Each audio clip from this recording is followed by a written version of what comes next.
This is one of the first times that I've been speaking, and if you would have told me 5 years ago that I'd be up on a stage, I would have thought you were crazy. Who was it the other day that said, look in your past and see what happened? Well, I remember the one thing that happened to me when I was in 5th grade. I had to get up and speak, and they laughed me off the stage because I was so nervous. I kept going, oh my gosh, I forgot everything I was going to say. And so, I'm just a dentist. I've been a dentist for 30 years. And I've always been into whole body health. I was a little bit different than all the other dentists around me because I was thinking about what happens when you have a cavity. How does the cavity get there? And I was always into whole body health solutions. Well, 3 years ago, my husband passed away, and it changed my life completely. I didn't have a purpose anymore. I didn't even want to get out of bed. I was so devastated. And the reason why I'm telling you the story is because he wanted me to tell it. He did not want to tell it himself. He had cystic fibrosis as a child, and at age 3, he got diagnosed with it. He was not supposed to live until he did. He was 47 years old. He had a double lung transplant that changed his life. For 21 years, he was a survivor. And when we met, he had already had his double lung transplant. I knew when I married him that he had this chronic illness, but I loved him anyway. And it's like, he used to tell me, Kim, it's like breathing underwater every single day of my life.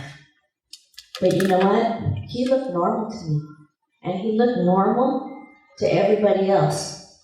All he had was this big tackle box of $70,000 worth of medicine that kept him alive every single month. $70,000. That's a lot of money to keep one's alive for a month. Well, fast forward, the day that he died, his spirit woke me up because we were hand in hand. And I remembered that night, hand in hand. It's difficult to remember this, but we were hand in hand. And all of a sudden, his hand slipped away. And I woke up. And I knew he was gone. I knew his spirit was calling me and saying, Kim, hurry up and say bye to me because I'm gone. And you know what? He was still warm, but he wasn't breathing. So his spirit really did come and tell me, hurry up and tell me, come say bye. And that day changed my whole life. I had to get up in the morning to walk my dogs. I had to go back to work to help my 14 employees get a paycheck. If I wasn't seeing people, helping them with their teeth, I wasn't making a living. It was the worst time of my life. I was so depressed. But somehow, I found a way to get over it. About 6 months after that happened, my cousin gave me this picture. And it was a picture of our backs, my whole family, right? Myself on one side, my 3 dogs in the center, and Mark on the end. And on our backs Mark, Loki, my dog, and Roscoe, my other dog that passed away, they all had angel wings. And then there was me on one side with no angel wings. And my new current dog, Dakota, she had no angel wings. But Mark was holding her. He had never seen her before. And that picture gave me the vision that he was still around, that he was always going to be around. And no matter what, he still loved me, I still loved him, and I could continue with life. And it was the inspiration for me to be here today. He was the inspiration for me to write my book. I wrote a book about a lady that loses her husband in the wildfires. Even though I didn't lose him in the wildfires, my husband was a Sonoma search and rescue guy. Even though he had his double lung transplant and people with his condition weren't even able to get up out of bed sometimes. We motorcycled, we RV'd, we camped. And it was a miracle that he could still do all that for 21 years. He was my inspiration. So he told me before he died, Kim, I know that you're going to survive me. I want you to live life. I want you to go out and tell my story. And this is the only possible way. Because I'm not a speaker.